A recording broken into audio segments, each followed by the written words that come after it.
Assalamualaikum warahmatullahi wabarakatuh. Bismillahirrahmanirrahim. Alhamdulillahi rabbil alamin. Wa bihi nasta'inu ala umurid dunya waddin.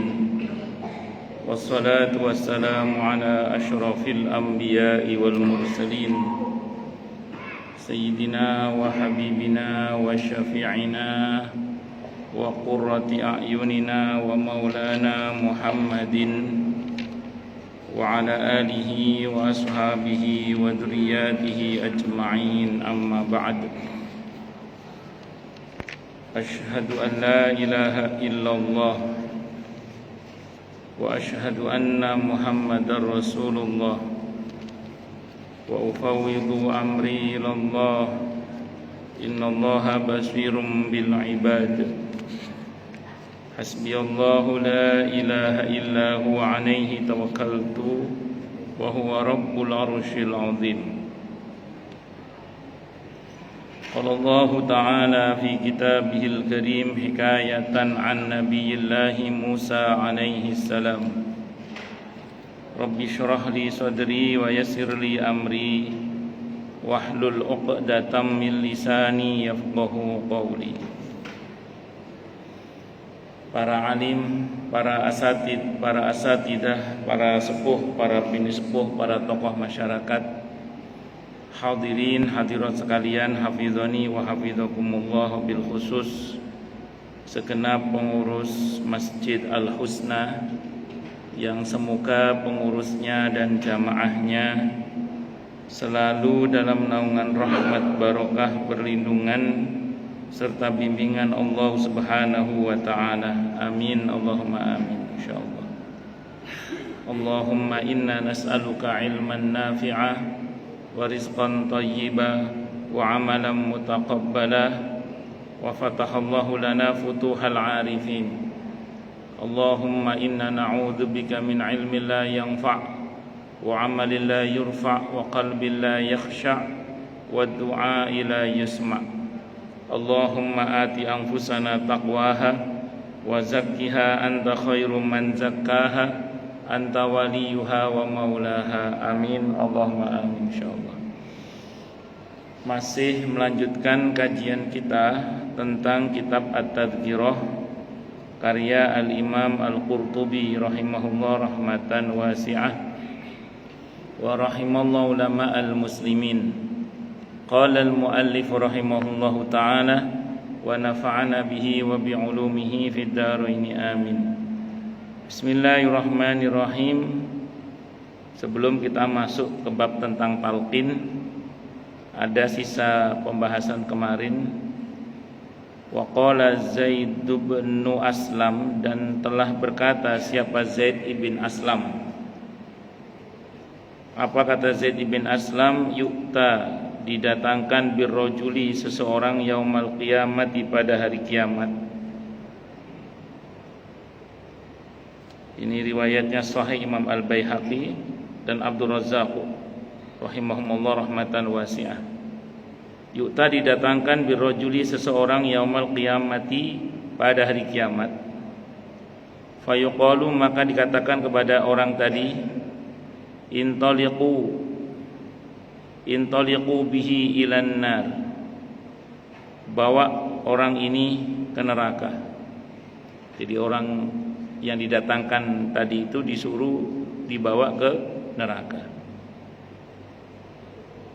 Fayaqulu, maka berkata rajul tadi, orang tadi ngomong, ya Rabbi, wahai Rabbku, wahai Tuhanku, fa aina salati wa siyami, mana salatku dan mana puasaku. Fayaqulullahu ta'ala, ini hadis qudsi ya, riwayat Imam Al-Baihaqi dan riwayat Abdul Razzaq rahimahumullah, hadisnya sahih. Fayaqulullahu ta'ala, maka Allah Ta'ala berfirman. Apa kata Allah dalam hadis qudsi ini? Al-yauma aqnatuka min rahmati kama kunta taqnatu ibadi min rahmati. Atau lebih tepatnya gini, al yauma uqnituka min rahmati kama kunta tuqnitu ibadi min rahmati. Ini fi'il muta'addi. Pada hari di mana aku putuskan darimu rahmatku, sebagaimana dulu sewaktu kamu di dunia, tuqnitu kamu telah memutuskan ibadi hamba-hambaku min rahmati dari rahmatku. Jadi nanti pada hari kiamat dalam hadis yang sahih ini didatangkan seseorang yang orang itu tiba-tiba diperintah oleh Allah agar diseret masuk ke neraka. Dan orang itu teriak karena mau diseret ke neraka, dia teriak. Kata orang itu, ya Rabb, ya Rabbi, wahai Rabbku, aina salati, mana salatku, wasyami dan puasaku. Itu kalau pakai teori itlaqul juz'i radatul kull, menyebut sebagian maksudnya itu seluruh ibadah, dia sebutkan aneka kebaikannya lah. Ya Allah, mana salat saya, mana puasa saya, mana amal-amal saya yang lain, kira-kira gitu kalau mau diteruskan. Maka Allah berfirman dalam hadis qudsi ini, saya ulang, ini hadisnya sahih riwayat Imam Al-Baihaqi, hadis nomor 1052, dan Abdul Razzaq hadis nomor 20.561. Dikatakan dalam hadis qudsi ini, al-yaum uqnituka, ini hari aku putus engkau min rahmati dari rahmatku, gara-gara kama kunta sebagaimana dulu adalah engkau tuqnitu, engkau memutus ibadi hamba-hambaku min rahmati dari rahmatku.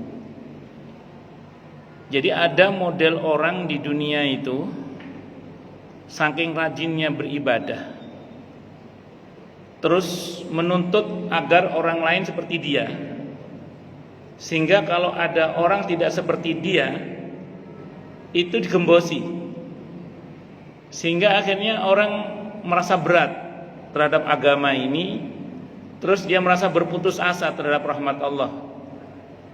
Akhirnya nggak jadi tobat, nggak jadi menjalankan agama dengan baik, karena belum apa-apa udah dibuat putus asa.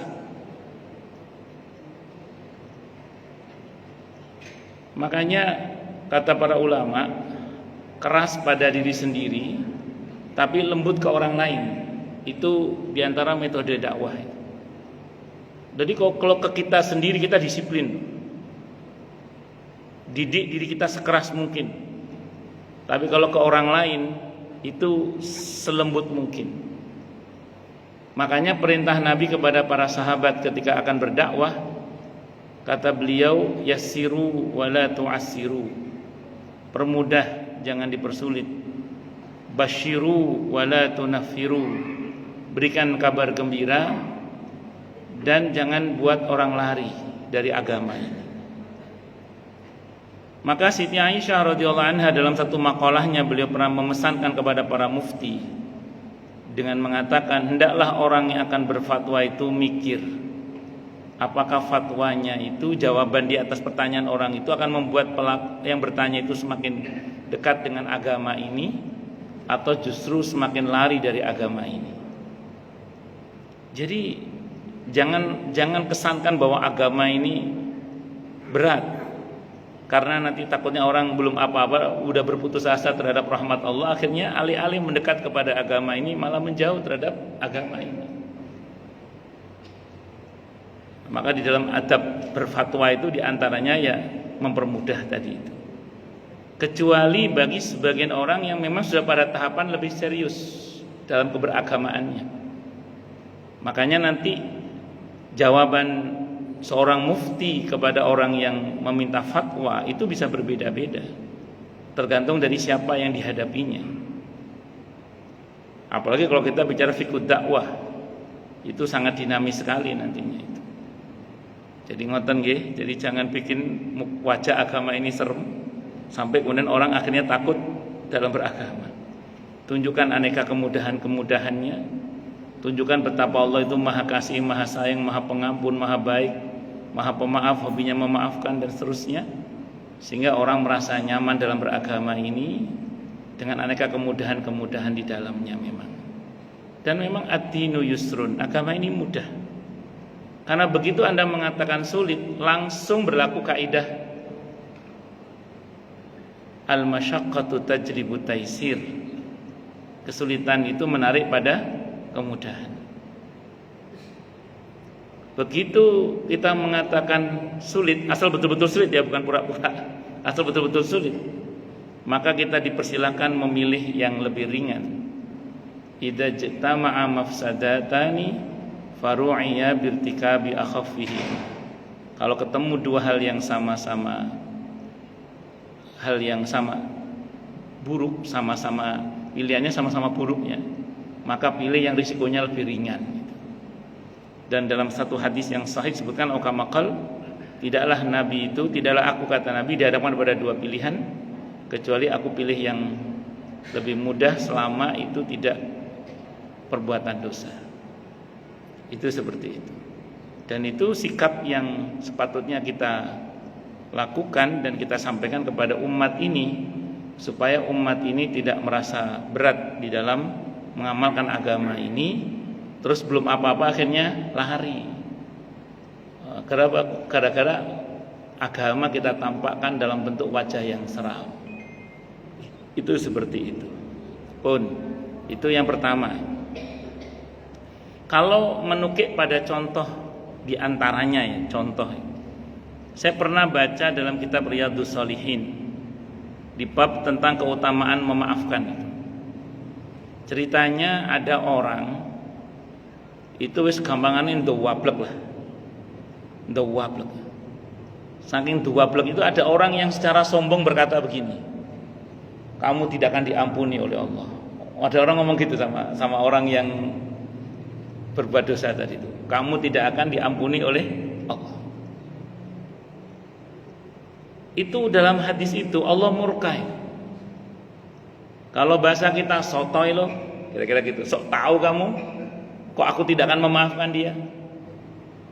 Akhirnya Allah ampuni orang yang dikatai tidak akan diampuni oleh Allah itu. Dan Allah hapus semua kebaikan orang yang mengatakan Allah tidak akan ampuni kamu. Kok bisa-bisanya itu loh ngomong Allah tidak akan ampuni kamu itu. Padahal pintu ampunan Allah itu tidak pernah tertutup, terbuka terus kecuali matahari terbit dari barat atau nyawa di kerongkongan. Pintu ampunan Allah itu banyak sekali. Tidak hanya taubat. Kita tadi melangkah ke masjid ini saja, satu langkah pahala, asal kita wudu dari rumah ya, itu satu langkah pahala dihadirkan, dosa dihapus, derajat diangkat. Selama kita duduk di sini ini, apalagi di majelis ilmu, kita dimintakan ampun oleh para malaikat kepada Allah untuk dosa-dosa kita. Belum lagi nanti semua harapan kita terkait dengan masuk surga, bebas dari neraka, termasuk berharap dapat menatap maha indah Allah Subhanahu wa taala, memandang maha indah Allah Subhanahu wa taala, ini semuanya Allah ijabah insyaallah. Maka bagaimana mungkin orang itu berani membuat orang berputus asa terhadap rahmat Allah dengan mengatakan Allah tidak akan ampuni kamu? Itu Allah murka sekali. Lah ini berbeda dengan orang yang berkata, yang ketika dia memaafkan saudaranya Allah berfirman, dia maafkan saudaranya, padahal akulah yang maha pemaaf itu, maka aku ampuni juga dia, kata Allah. Maka jangan senang bikin orang putus asa terhadap rahmat Allah. Dalam hadis Sahih Bukhari diantaranya, itu ada seseorang yang telah membunuh 99 orang gitu. Terus datang ke seorang rahib, kalau saya tobat kira-kira diampuni enggak oleh Allah? Kata rahib yang pertama itu enggak. Wah, mesisan patennya 100 pasis. Yang ngomong enggak itu dibunuh sekalian, pas 100. Terus datang ke rahib yang berikutnya, kira-kira kalau saya tobat diampuni enggak oleh Allah? Diampuni. Asal kamu sungguh-sungguh bertobat minta ampun Allah, diampuni. Cuman sebaiknya kamu hijrah, pindah. Jangan lagi tinggal di tempat di mana kamu berbuat dosa itu. Berpindahlah ke tempat di mana di dalamnya banyak orang-orang soleh. Maka dalam proses hijrahnya itu dia meninggal dalam perjalanan. Menarik ya, rebutan antara malaikat rahmat dan malaikat adab. Kata malaikat adab, dia bagian saya, walaupun sudah bertobat tapi dia belum beramal soleh. Kata malaikat rahmat, tapi dia sudah bertobat. Maka dalam riwayat itu disuruh ngukur lebih dekat mana jarak antara dia berbuat dosa sebelumnya dengan berbuat dosa dengan dia akan berubah lebih baik tempatnya. Dalam hadis yang saya baca, versi riwayat yang saya baca, itu Allah geser jenazahnya Allah geser lebih dekat ke arah yang dia akan berubah lebih baik, sehingga sejengkal, sehingga dia diampuni oleh Allah Subhanahu wa taala. Betapa Allah itu sangat ingin mengampuni hamba-hambanya. Makanya orang yang baik bukan yang tidak pernah melakukan kesalahan, kata Nabi. Jadi orang yang baik itu bukan orang yang tidak pernah melakukan kesalahan aukamakal, tapi orang yang menyadari kesalahannya dan segera memperbaikinya. Jadi kullu bani adam khata'un wa khairul khata'in at-tawwabun. Setiap anak Adam itu pasti punya potensi bersalah, dan sebaik-baik yang bersalah adalah yang segera bertobat, minta ampun kepada Allah Subhanahu wa taala. Maka jangan membuat orang berputus asa terhadap rahmat Allah, sehingga menjadikan orang itu terhenti langkahnya, tidak lanjut dalam beragama ini dengan baik dan benar. Jangan buat orang berputus asa terhadap rahmat Allah, karena ngerinya nanti dia akan semakin jauh dari Allah. Itu nanti dampaknya ke kita, naudzubillah. Allah putus rahmat Allah dari seseorang yang suka membuat putus asa orang lain itu, sehingga dia dimasukkan ke dalam neraka, naudzubillahi min syarri. Nah, di antara kalimat yang saya khawatir, ini yang ketiga ya. Di antara kalimat yang saya khawatir membuat orang putus asa terhadap rahmat Allah adalah kalimat yang mengatakan, tumben lo sholat, kalau ada masalah aja lo sholat. Ada orang baru sholat dibilang, wih mu'alaf sholat, mu'alaf sholat. Padahal dia mau kembali pada Tuhannya. Saya pernah nulis status begini, kalau orang punya masalah kembali kepada Tuhannya dimarahi. Kalau punya masalah aja dia kembali kepada Allah. Kalau nggak ada lupa. Nah, terus dia kembali ke siapa lagi? Kalau tidak kepada Tuhannya, ke dukun. Dan bukankah masalah itu kadang sengaja Allah buat supaya hamba itu kembali pada Tuhannya, kepada Allah Subhanahu wa taala. Biarkan dia kembali pada Tuhannya. Hanya kemudian kita kawal, kita doakan, kita temani, semoga dia istiqomah, tidak hanya sekedar pas ada masalah saja. Jadi kalimat-kalimat kita itu kadang buat orang akhirnya putus asa terhadap rahmat Allah. Alih-alih kemudian dia lanjut sholat, akhirnya nggak lanjut sholat lagi gara-gara digembosi tadi itu. Dan saya pernah tahu ada orang yang begitu soalnya. Ada orang lama mungkin nggak sholat, baru sholat temennya ngecengin, wih mu'alaf sholat. Akhirnya dia malu. Akhirnya dia merasa dihina macam-macam, nggak sholat lagi akhirnya. Naudzubillahi min syarri dzalik. Jangan, biarkan walaupun dia baru kembali kepada Allah, karena bagus yang mau kembali kepada Allah daripada kembali kepada selain Allah Subhanahu wa taala. Hati-hati nggih, pokoknya jangan sampai kita punya sikap yang membuat seseorang itu berputus asa terhadap rahmat Allah. Justru kita harus mendorong seseorang itu untuk terus berharap akan rahmat Allah, kembali kepada Allah, tampilkan agama ini dengan wajah yang indah, bukan wajah yang sulit, dengan wajah yang serem, dengan wajah yang yang kurang baik lah kalau bahasa kita itu. Itu seperti itu. Allahu Akbar. Wa fit tanzil, dan di dalam Al-Qur'an yang telah diturunkan oleh Allah ada firman-Nya di surah Al-Hijr ayat 56. Qala wa man yaqnatu min rahmati rabbih illa dhallun. Dia berkata, dan tidaklah berputus asa dari rahmat Allah, dari rahmat Tuhannya, kecuali orang-orang yang sesat. Wa sayati li hadzal babi, dan insyaallah akan datang untuk bab ini mazidu bayanin fi babi saati rahmatillah, akan akan datang untuk bab ini tambahan penjelasan di dalam bab luasnya rahmat Allah wa afi dan pemaafan Allah yaumul qiyamah, pada hari kiamat, insyaallah taala. Ini kata Imam Al-Qurtubi. Allahu akbar. Saya ulang ya. Allah itu Maha Pengampun, Maha Pemaaf, hobinya memaafkan, senangnya nutup aib hamba-hambanya, Maha Kasih, Maha Sayang Allah. Dan itu tidak berubah Allah dengan kemahaannya itu. Nah, namun saya ulang ya, itu harusnya membuat kita semangat mendekat kepada Allah. Kata para ulama, kalau kita mengenal sifat Allah yang Maha Kasih, Maha Sayang, Maha Baik, Maha Pengampun, Maha Pemaaf, hobinya memaafkan, kok keyakinan kita tentang Allah yang Maha seperti tadi itu, Maha tadi itu, kok membuat kita semakin berani berbuat maksiat? Catat baik-baik ya, kita sedang tertipu oleh iblis. Saya ulang ya, kalau keyakinan kita akan Allah yang Maha Kasih, Maha Sayang, Maha Baik, Maha Pengampun, Maha Pemaaf, hobinya memaafkan, senangnya nutup aib hambanya, kok keyakinan kita tentang sifat Allah yang Maha Baik tadi itu membuat kita berani durhaka kepada Allah? Kata para ulama, catat baik-baik, itu kita sedang kena tipu oleh iblis. Karena harusnya keyakinan kita tentang Allah yang Maha Baik, Maha Kasih, Maha Sayang, Maha Pengampun, Maha Pemaaf, dan seterusnya tadi itu justru membuat kita semakin kuat dalam beribadah kepada Allah, dalam beristighfar memohon ampunan Allah Subhanahu wa taala.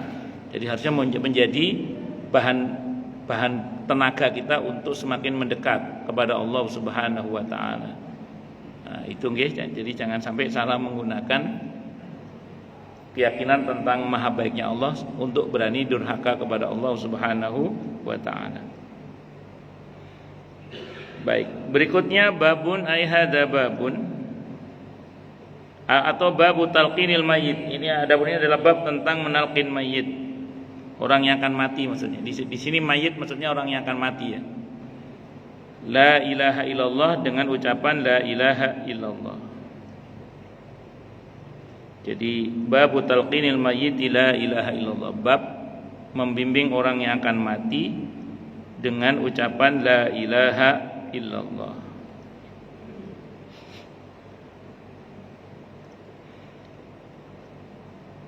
Muslimun, Imam Muslim meriwayatkan hadis an Abi Sa'id Al-Khudri radhiyallahu an, dari Abi Sa'id Al-Khudri radhiyallahu anhu. Qala, beliau berkata, qala telah bersabda siapa Rasulullah sallallahu alaihi wasallam, laqinu mautakum la ilaha illallah. Bimbinglah orang yang akan mati di antara kalian dengan ucapan la ilaha illallah. Bimbinglah orang yang akan mati di antara kalian untuk mengucap la ilaha illallah. Ini hadisnya Sahih Muslim. Hadis nomor 916. Saya mau terangkan dulu gini ya. Kalau untuk kita yang masih hidup, nah ini, kok menyaksikan orang yang akan meninggal dunia, harus ada yang tatak hatinya untuk menalkin di bagian telinganya orang yang akan mati itu ucapan la ilaha illallah. Karena nggak semua orang cukup punya keteguhan hati untuk membimbing, apalagi kalau itu orang tuanya kadang lemes. Saya dulu pas nungguin ayah saya, Allah yarham, saat beliau udah nggak sadar itu, saya lupa udah dengan bacaan-bacaan yang saya hafal itu. Yang saya ingat ya istighfar, sholawat, yang mudah-mudah aja yang saya hafal ya. Yang lain-lain daripada blank semua, saking sedihnya, nggak tahan melihat orang tua yang keadaannya itu membuat lemes, tidak hanya lahir tapi juga batin gitu. Karena orang yang kita sayangi, orang yang kita cintai di depan kita itu mengalami keadaan yang seperti itu. Maka siapapun di antara anaknya atau pasangannya atau siapapun yang cukup kuat hati, kuat lahir batinnya untuk mendekat kepada orang yang akan mati guna menalkin di telinganya la ilaha illallah, lakukan itu. Ini untuk kita yang hidup, menyaksikan orang yang akan meninggal. Tapi untuk kita sendiri yang akan meninggal, dan semua kita pasti meninggal, Jangan ngandelin orang lain untuk nalkin kita. Itu kan faktor eksternal itu. Target kita adalah kita diberi taufik oleh Allah, diberi kemauan dan kemampuan oleh Allah, anugerah oleh Allah untuk mau dan mampu menalkin diri kita sendiri dengan la ilaha illallah tanpa dibimbing oleh orang lain. Itu target kita. Jangan mengandalkan orang lain. Jadi jangan begini, tenang, anak-anak saya banyak yang soleh, anak-anak saya yang solihah juga banyak. Istri saya juga solihah, santri saya banyak, yang nalkin saya pasti banyak. Jangan ngandelin itu, jangan. Target kita yang pasti akan mati ini adalah bagaimana kita ini berharap kepada Allah, kita itu diberi taufik, diberi pertolongan oleh Allah, diberi kemauan dan kemampuan oleh Allah, diberi anugerah oleh Allah untuk mau dan mampu menalkin diri kita sendiri sehingga akhir hayat kita adalah la ilaha illallah. Itu target kita. Itu harapan kita kepada Allah itu begitu. Jadi saya ulang, jangan ngandelin orang lain. Kok bisa begitu, Ustaz? Enggak kurang orang yang mati di tengah keluarganya tapi keluarganya enggak tahu. Di tengah-tengah keluarganya tapi keluarganya enggak tahu. Ada satu jamaah saya di Kemang 3. Beliau itu biasa kalau habis olahraga sebelum zuhur itu menyempatkan waktu istirahat. Dia bilang ke anaknya, nanti sebelum zuhur bapak dibangunin ya, seperti biasa mau jamaah zuhur di masjid, seperti biasa. Beliau tidur, begitu menjelang zuhur dibangunin ternyata sudah tidak ada di tengah-tengah keluarganya. Ada jamaah saya itu habis nganter suaminya berobat di rumah sakit, dulu namanya Global, sekarang Primaya itu. Pulang dari dokter, satu mobil dengan istrinya sampingnya, ada sopirnya. Namanya habis periksa sakit kan tidur di kursi mobil itu, tidur ngorok. Ya dikira ngorok biasa, ternyata meninggal dunia. Padahal sampingnya istrinya, ada sopirnya. Artinya nggak sempet nalkin gitu loh maksudnya itu. Allahu Akbar. Atau pernah ada ibunya jamaah saya, semoga Allah rahmati beliau semua yang saya sebutkan tadi itu ya. Saat itu Covid, dalam posisi sakaratul maut, video call minta tolong ke dokternya sama susternya yang ada untuk menalkin ibunya. Ternyata semuanya non muslim yang tugas saat itu. Piye iki terus. Allahu Akbar. Jadi bahkan di daerah Bekasi Utara ada seorang kiai, santrinya banyak, meninggal sendirian di dalam mobilnya. Untungnya pas pulang ceramah sendirian, biasanya pakai sopir, hari itu nggak pakai sopir, meninggal di dalam mobilnya. Allahu Akbar. Sendirian, tidak ada siapa-siapa. Baru ketemu kira-kira 12 jam kemudian. Kalau Allah berkehendak itu loh maksud saya. Makanya nggak usah ngandelin orang lain gitu. Target kita adalah kita dianugerahi oleh Allah kemauan dan kemampuan untuk menalkin diri kita sendiri. Saya punya kakek, Allah yarham, kakek saya itu meninggal dalam kebiasaannya. Saat itu beliau biasa bangun jam 2 dini hari, mandi sekujur tubuh, sholat malam. Malam itu kata Allah yarham paman saya yang menyaksikan kakek saya meninggal itu, tidak biasanya kakek saya itu zikirnya keras, la ilaha illallah, la ilaha illallah, tidak biasanya. Dan didengerin lama-lama kok kayak tambah naik ke atas gitu. Maka paman saya mencoba masuk ke ruang, ke mihrabnya kakek saya. Ternyata beliau sudah wafat. Dalam zikirnya tanpa dinalkin itu, la ilaha illallah.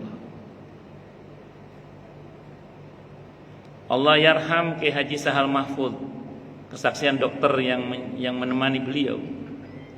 Itu dari ba'da sholat Isya di malam Jumat itu, beliau tidak berhenti berzikir dan mendoakan guru-gurunya. Terakhir sebelum wafat jam 1 dini hari, tidak berhenti lisan beliau dengan jahar, dengan jelas mengucap la ilaha illallah tanpa dibimbing, tanpa ditalqin. Allah irham Ki Haji Sahal Mahfud rahimahullah rahmatan wasi'ah. Saya punya jamaah orang Senturi di Bekasi sana ya. Beliau itu menjadi saksi kematian kakek beliau. Sebelum wafat, ba'da sholat asar, cucunya dikumpulkan sama kakeknya itu. Cucunya dikumpulkan. Termasuk cucunya adalah jamaah saya itu. Ini kesaksian masa kecilnya jamaah saya. Kakeknya itu ba'da sholat asar, cucunya dikumpulin. Sambil nasihati cucunya, jangan lupa ya, la ilaha illallah. Meninggal sambil nalkin cucunya, coba bayangkan. Kan berarti yang meninggal ditalkin, ini enggak, malah yang mau meninggal nalkin. Nalkin yang masih hidup. Di Al-Quran ada contohnya, ada. Ketika Nabi Yakub menjelang wafat, beliau menalkin putra-putranya, ma ta'buduna min ba'di. Qalu na'budu ilahaka wa ilaha abaika Ibrahim wa Ismail wa Ishaq ilaha wahida wa nahnu lahu muslimun. Jadi ada orang model seperti itu dalam Al-Quran diceritakan, juga ada di dunia nyata itu ada. Caranya gimana Ustaz? Yang pertama, umumnya orang itu mata ala ma'asya, mati berdasar kebiasaannya. Maka ringankan lisan dan hati untuk mengucap la ilaha illallah. Apa-apa itu la ilaha illallah. Isbat Allah, menafikan makhluk. Menetapkan Allah, menafikan makhluk, semuanya Allah, Allah, Allah, Allah. Kita tancapkan dalam hati kita la ilaha illallah. Tidak ada yang bisa menolong saya kecuali Allah. Tidak ada yang bisa menyembuhkan saya kecuali Allah. Tidak ada yang memudahkan urusan saya kecuali Allah. Tidak ada yang bisa melindungi saya kecuali Allah. Allah, Allah, Allah. Isbat Allah, menafikan makhluk. Itu diantaranya. Nah, di samping itu yang tidak kalah pentingnya adalah mohon pertolongan kepada Allah. Ya muqallibal qulub, tsabbit qalbi ala dini. Wahai Allah yang maha membolak-balikan hati, tetapkan hatiku atas agamamu. Atau Rabbana la tuzigh qulubana ba'da idh hadaitana wa hab lana min ladunka rahmah innaka antal wahhab. Mohon betul sama Allah agar akhir ucapan kita adalah la ilaha illallah. Jadi jangan andalkan keluarga nggih. Jangan andalkan orang lain, tapi andalkan Allah dalam masalah ini. Maka kita harus berusaha memohon kepada Allah, berusaha dengan sungguh-sungguh agar Allah anugerahi kita kemauan dan kemampuan untuk menalkin diri kita sendiri tanpa bantuan orang lain, sehingga mau mati sendirian, mau mati ada orang, semoga akhir ucapan kita adalah la ilaha illallah. Amin Allahumma amin, insyaallah, mudah-mudahan. Wa dzakara Ibnu Abi Dunya, dan telah menyebutkan siapa Ibnu Abi Dunya an Zaid bin Aslam, dari Zaid ibn Aslam radhiyallahu anhu, qala, beliau berkata, qala, telah bersabda siapa Utsman bin Affan radhiyallahu anhu, qala, telah bersabda siapa Rasulullah sallallahu alaihi wasallam. Apa sabda Nabi dalam hadis ini? Riwayat Abdul Razzaq dan Ibnu Abi Syaibah dalam kitab musannaf beliau. Hadisnya hadis hasan ini. Hadisnya hadis hasan. Hadis hasan bisa diamalkan sebagaimana hadis sahih. Apa kata Nabi? Idza tadaral mayyitu falaqinuhu la ilaha illallah. Apabila telah mengalami sakaratul maut, siapa al-mayyitu, orang yang akan mati di antara kalian, maka falaqinuhu, bimbinglah ia untuk mengucapkan la ilaha illallah. Fa innahu, maka sesungguhnya ma min abdin, tidak seorang hamba pun yukhtamu lahu biha, yang diakhiri kehidupannya dengan la ilaha illallah, inda mautihi, ketika kematiannya, illa, kecuali kanat, ada apa kalimat la ilaha illallah itu, zadahu, bekalnya, ilal jannati, untuk ke surga. Jadi kalau ada orang akhir ucapannya la ilaha illallah, maka la ilaha illallah di akhir ucapannya itu menjadi bekal bagi dia untuk menuju ke surga atau masuk surga.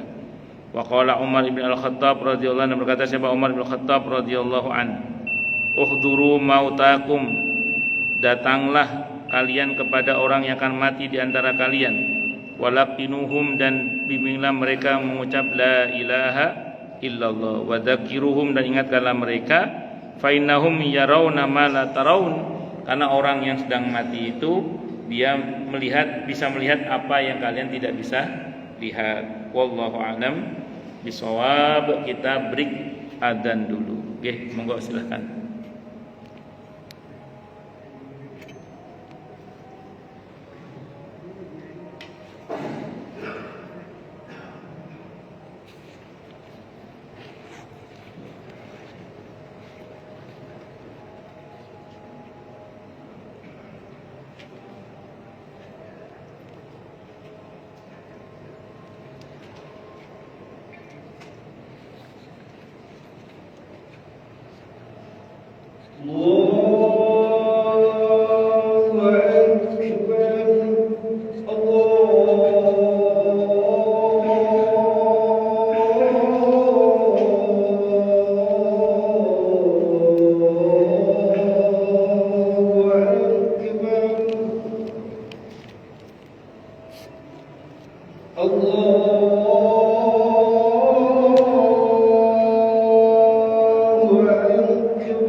Oke, monggo silakan yang mau tanya, protes, marah boleh silakan.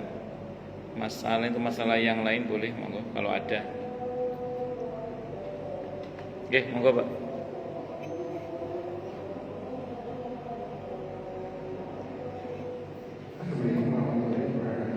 Waalaikumsalam warahmatullahi wabarakatuh.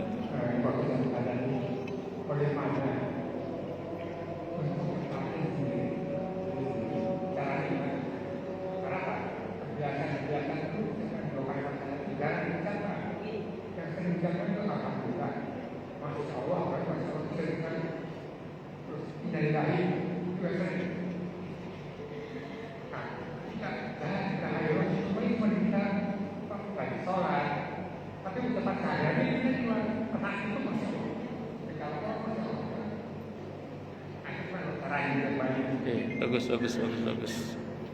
Caranya ikut tahlilan. Dah kan ikut tahlilan kan, la ilaha illallah, la ilaha illallah, la ilaha illallah. Itu pasti sering ucap la ilaha illallah itu. Makanya ada yang seorang ustadz itu mengatakan, padahal beliau dari Muhammadiyah yang mengatakannya, sebenarnya tradisi tahlilan di kalangan kaum muslim itu potensial membuat orang itu husnul khotimah karena terbiasa mengucap la ilaha illallah, sehingga potensial untuk akhir hayatnya la ilaha illallah. Baik, begini Pak, kalau yang tadi saya setengah bercanda tapi saya serius. Yang ini saya serius, nggak pakai bercanda kok. Jadi gini Pak, mohon maaf. Jadi kalau kita merasa komposisi dzikir la ilaha illallah kita sedikit, kita buat program Pak. Kita buat program untuk berzikir la ilaha illallah itu sebanyak mungkin berarti. Ya tentu kita sendiri saja. Misalnya habis sholat, ada beberapa thariqah itu setiap habis sholat 160 kali misalnya. Ya Bapak nggak harus sebut angka lah, tapi sebanyak-banyaknya aja. Bapak buat target. Kayak tadi kakek saya itu kebiasaannya begitu memang, beliau itu, Allah yarham kakek saya itu. Beliau itu, saya selama jadi cucu beliau, sependek yang saya tahu dari kakek saya, Allah yarham kakek saya itu, beliau itu bangun jam 2 dini hari. Itu mandi sekujur tubuh, air Lumajang, air sumur Lumajang itu dekat Semeru itu dingin Pak. Iya. Beliau itu meninggal di usia 86 tahunan. Itu masih gagah beliau itu. Qadarullah masih gagah beliau itu. Nah, beliau itu habis sholat malam itu zikirnya diantaranya la ilaha illallah itu, zikir beliau. Dan beliau wafat dalam kebiasaannya itu, la ilaha illallah itu. Jadi kalau bapak, saya, kita merasa zikir kita la ilaha illallah sedikit, ayo perbanyak. Zikir habis sholat ada nggak Ustaz la ilaha illallah? Lah itu kalau versi Bukhari, la ilaha illallah wahdahu la syarikalah, lahul mulku wa lahul hamdu wa huwa ala kulli syai'in qadir. Kalau versi Abi Dawud, la ilaha illallah wahdahu la syarikalah, lahul mulku wa lahul hamdu yuhyi wa yumitu wa huwa ala kulli syai'in qadir. Kalau versi Ahmad, la ilaha illallah wahdahu la syarikalah, lahul mulku wa lahul hamdu biyadil khair yuhyi wa yumitu wa huwa ala kulli syai'in qadir. Itu banyakin aja itu Pak, banyakin aja deh. Atau zikir la ilaha illallah tersendiri. Bapak sediakan waktu tersendiri untuk zikir la ilaha illallah. Nah, supaya menancap dalam hati la ilaha illallah itu jangan cuma diterjemahkan dengan tidak ada Tuhan selain Allah. Tidak hanya itu saja, tapi lebih dari itu Pak. Tidak ada yang bisa menolong saya kecuali Allah. Pas kita baca la ilaha illallah itu hati kita begitu. Tidak ada yang menanggung, tidak ada yang bisa menjamin rezeki saya kecuali Allah. Tidak ada yang bisa menyehatkan saya kecuali Allah. Tidak ada yang bisa menolong saya kecuali Allah. Allah, semuanya Allah, puncaknya Allah, semuanya Allah, la ilaha illallah, la ilaha illallah. Itu kita zikirkan. Itu kita lisankan, hati ikut menancapkan seperti itu. Itu namanya isbat Allah, menafikan makhluk, Pak. Itu satu nggih, satu. Yang kedua, saya pernah ketemu seorang ustadz dalam satu acara itu. Beliau itu waktu itu saya masih di Surabaya. Beliau itu ngomong gini ke saya. Kalau bisa zikir la ilaha illallah itu di samping dengan lisan dan hati, sekali-kali zikir nafas dan hati. Maksudnya bagaimana? Pas nafas masuk la ilaha, keluar illallah. Jadi zikir, jadi tarikan nafas kita la ilaha illallah. Itu beliau tidak menyebutkan waktu kapan, cuman itu saya lakukan saat saya tidur, Pak. Saya mau tidur, maaf, kalau tidur mungkin lupa mau tidur. Jadi gini, saya berusaha Pak, saya berusaha semampu saya. Sebelum saya tidur itu kata terakhir yang ada di mulut saya adalah syahadat. Asyhadu an la ilaha illallah wa asyhadu anna Muhammadar Rasulullah. Setelah baca doa tidur ya, macam-macam itu, terus asyhadu an la ilaha illallah wa asyhadu anna Muhammadar Rasulullah. Udah mingkem saya itu. Istri ngajak ngobrol, nanti sebelum tidur syahadat lagi Pak. Syahadat lagi Pak. Pokoknya terakhir sebelum mingkem syahadat. Nah selama saya belum tidur itu, saya berusaha sesadar-sadarnya saya berusaha. Itu tarikan nafas saya la ilaha illallah, la ilaha illallah. Sampai saya tertidur itu. Ada beberapa jamaah saya bersolawat Ustaz, monggo silakan, tidak apa-apa, silakan aja, semua itu baik. Nah, kata teman saya ngomong gini, latihan sakaratul maut. Kata teman saya, latihan sakaratul maut. Harapannya kalau tarikan nafas la ilaha illallah keluarnya itu, harapannya saat nanti sakaratul maut kita udah terlatih. Saat mulut udah nggak bisa ngomong, paling nggak detak jantung dan hati kita itu isinya adalah la ilaha illallah. Ngaten Pak nggih? Wallahu a'lam bishawab. Masih ada yang mau tanya? Cukup ya? Alhamdulillah. Cukup Ustaz. Baik, kalau tidak ada kita tutup dengan hamdalah. Alhamdulillahirabbil alamin. Semoga kajian kita bisa bermanfaat, mubarakah fi dini wa dunya wal akhirah untuk kita, keluarga kita dan seluruh umat Islam semuanya. Dan mudah-mudahan kita semua dijadikan oleh Allah sebagai orang-orang yang sukses dunia akhirat, selamat dunia akhirat, bahagia dunia akhirat, dan dipermudah urusan kita oleh Allah fi dini wa dunya wal akhirah. Semoga Allah limpahkan hidayah selalu untuk kita, semoga Allah tingkatkan selalu hidayah untuk kita, dan semoga Allah berikan hidayah untuk siapapun yang melihat kita. Subhanakallahumma bihamdika asyhadu an la ilaha illa anta astaghfiruka wa atubu ilaik. Sallallahu ala Muhammad wa ala alihi wa sahbihi wasallam. Saya mohon maaf. Wassalamualaikum warahmatullahi wabarakatuh.